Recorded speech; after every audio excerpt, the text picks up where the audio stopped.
자, 여러분 안녕하세요. 우리가 이제 오늘 이 철골 구조를 공부해야겠네요. 철 구조.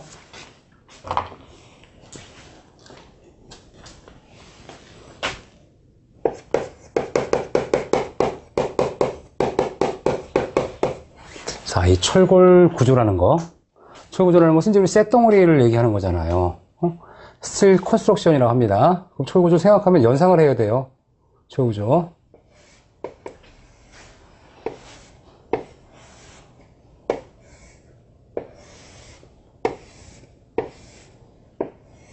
이런 쇳덩어리에다가 기둥의 역할을 하고 다시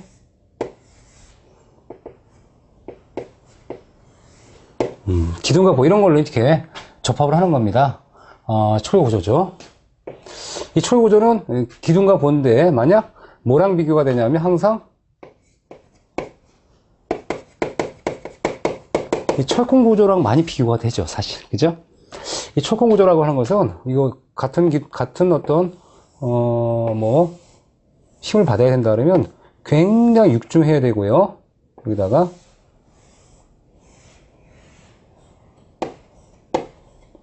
처분량도 많이 필요하겠죠. 그렇죠? 이런 식으로 구조물을 만들어야 되는 거예요. 근데 보가 연결된다 그러면 보는 다시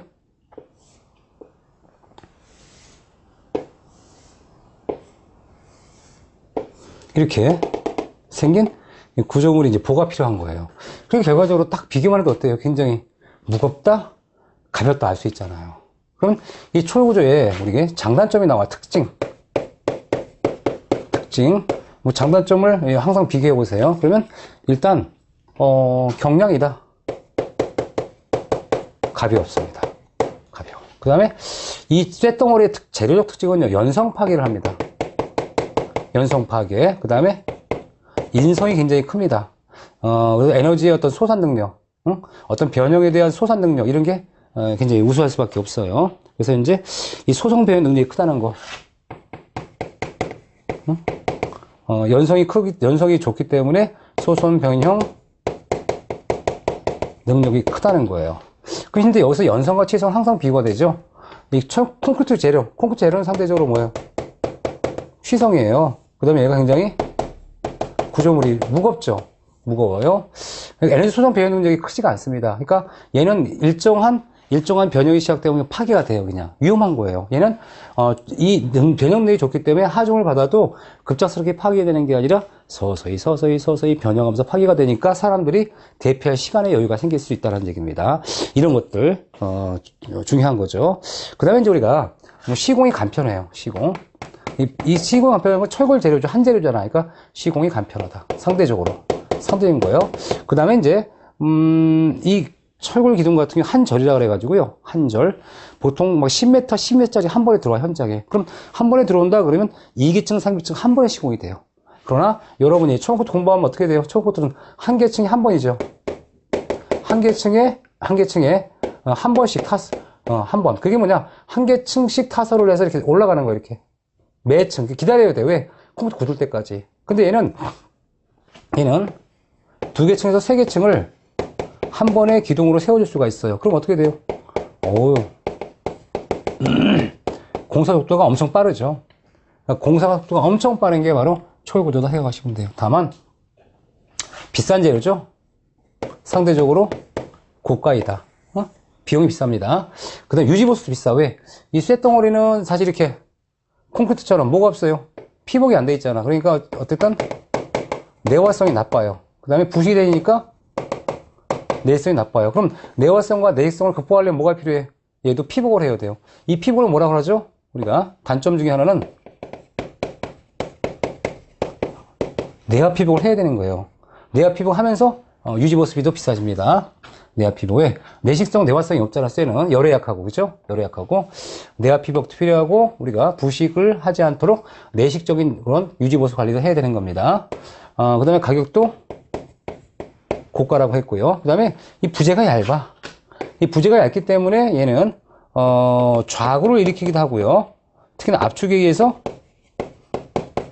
국부작용 현상이 생길 수 있어요. 왜? 부재가 굉장히 세장하기 때문에.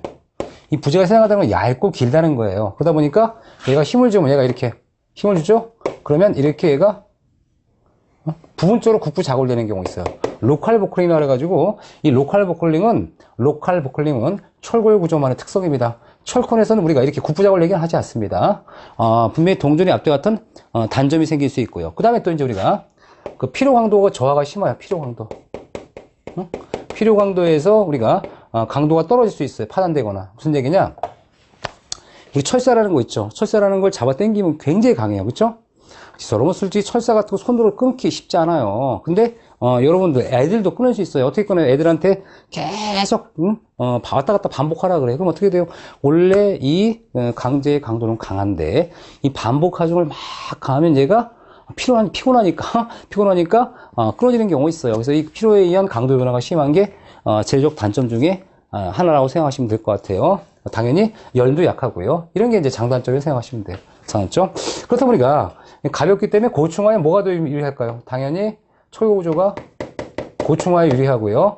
그 다음에 연성이나 인성능력이 풍부하고 소전면 능력이 크기 때문에 내진상에도 굉장히 유리할 수가 있다는 겁니다. 이런 것들이 이제 아울러 보셔야 될 부분이에요. 철골 구조에.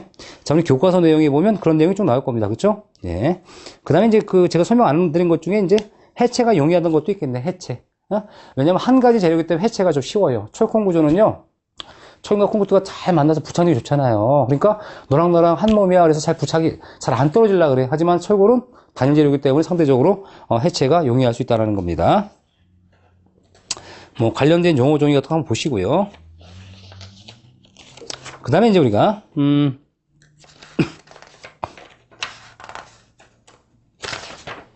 철골 구조의 제조 표기 방법이 있어요.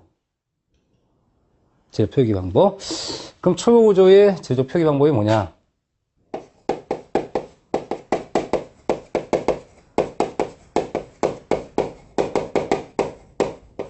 방법은 우리가 SS가 나와요.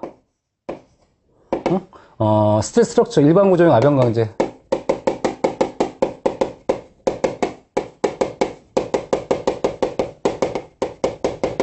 일반 구조 스틸 스트럭처를 합니다. 스틸 스트럭처.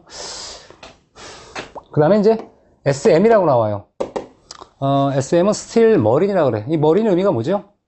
바닷가의 해양이 그런 뜻이잖아요. 머린. 그 머린, 이 스틸 머린을 하는데 이 머린은 왜 머린이 좋느냐? 그러면, 우리 그 선박 같은 거 있잖아, 배. 이 배는요, 지상에서 만들어서 바다나 강에 띄우잖아요. 그쵸? 그러면 이 선박을 만들 때는 철판 있죠? 철판을 여러 개 갖다 놓고 용접을 해야 돼요. 그게 뭘 얘기하는 거예요? 그래, 이 해양 구조물은 옛날부터 용접을 많이 사용했기 때문에 스틸 머린 쓴 겁니다. 그래서 우리가 용접이 잘 되는 용접 개선용 강제를 우리가 스틸 머린이라고 보통 했던 겁니다. 아, 그렇구나. 우리가 용접 구조용 강제구나. 그래서 우리가 용접 개선했기 때문에 뭐라 그래? 그냥 개선 빼고 용접 구조용이구나. 용접 구조용 강제를 얘기하는구나. 그 다음에 SMA라고 나와요. 그럼 M은 뭐예요? 용접이죠. 용접 구조형이고 N은 뭐냐? 앰모스프와 내우성.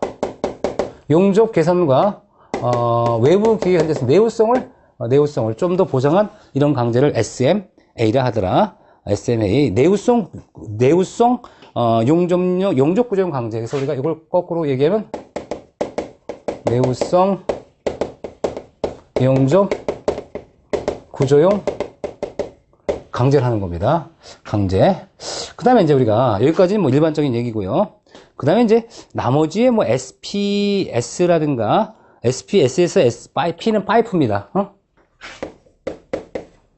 파이프. 그쵸? 파이프로 만든 이 구조용 강제를 얘기하는 겁니다. SPS. 그래서 일반 구조용 SPS는 일반 구조용 탄소 강간이라 그래요. 그 다음에 이제 SPSR이라고 나와. Steel Pipe Structure Rectangle. SPSR. 그럼 이제 SPSR에서 이 R은 사각형, 레탕굴. 각형 강제 같은 거 얘기하는 거죠. 그래서 SPSR에서 우리가 각형 강간이니까 일반 구조용 각형 강간. 각형, 사각형을 얘기하는 거예요. 강관. 우리가 이제 보통 강관과 강보는 틀려요. 이 강관은요, 이렇게, 똑같은 원형이라 쓰자고요. 안에가